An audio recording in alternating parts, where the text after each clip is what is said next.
We're now on Henry Street, the business district of Roanoke, black business district of Roanoke, Virginia, and really Southwest Virginia in total. Back during the early 1900s, again up into the 70s, you could see businesses and buildings on each side of the street. Henry Street went all the way to Gilmer Avenue. There were grocery stores, movie theaters, churches, the Roanoke Tribune, which is the only remaining business of Henry Street. Anything you could think of, it was here on Henry Street or around Henry Street. People like Duke Ellington and James Brown, Ella Fitzgerald, the Harlem Globetrotters, Mariam Anderson, Little Richard, Fats Domino, Dizzy Gillespie, all of these people came to Henry Street. They would perform somewhere in the city of Roanoke, and they would come here to Henry Street because at times during segregation, even though they were stars, they could not go to places like the Hotel Roanoke, or they could not go downtown. So they would come here to Henry Street because this was the entertainment part of the city of Roanoke for African Americans during that time. And if you ever have an opportunity and you come to Henry Street, this sign is on the side of the culinary school.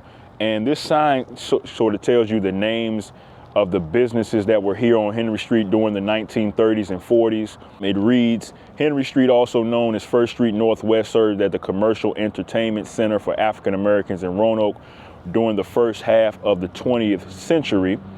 And then it comes down to Henry Street. Many folks refer to Henry Street as the Yard after Uncle Billy Frog Salters nicknamed it that following a friendly card game in 1922. I never got to experience Henry Street, of course, but listening to my grandmother tell stories is just really amazing, just to hear what used to be here. And Mr. Chubb would always talk about, he lived a few streets over from here when he was younger, and he used to always talk about he would walk out of his front door, he would walk down to Henry Street, and he saw neon lights, sort of like it looked like New York City right here in the city of Roanoke. So here's the Barlow family, and the Barlow family owned and operated the Hotel Dumas. Here's Canada's ice cream inside the Hotel Dumas, the Barlow family at their dinner table. So here's one of the original photos of the Tribune being printed. Here's Dr. Harry T. Penn. He was a local prominent dentist here. And I believe he was the first African American on the Roanoke School Board. And here's a very famous photo of Duke Ellington inside the Hotel Dumas. So that is Duke Ellington inside the Hotel Dumas. Here's Dizzy Gillespie while he visited Roanoke. Here's Oscar Mashaw, and he was one of the first black filmmakers in the country, and Henry Street has a historical marker in his honor. His film studio was actually out of the Lincoln Theater. And this is a photo of the Lincoln Theater, and this building still stands. It's right here now.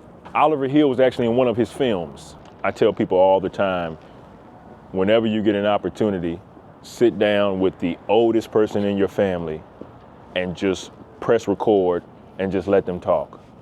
You know, just let them talk, because those type of stories live forever.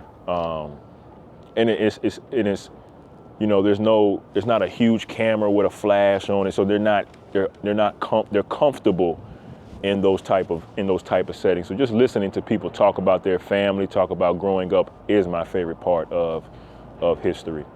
So this is now the Dumas Center, owned and operated by TAP, Total Action for Progress, and it was the building of the Hotel Dumas back during the 20s, 30s, 40s, and 50s. But this is now the Dumas Center, another very prominent building in Gainsboro.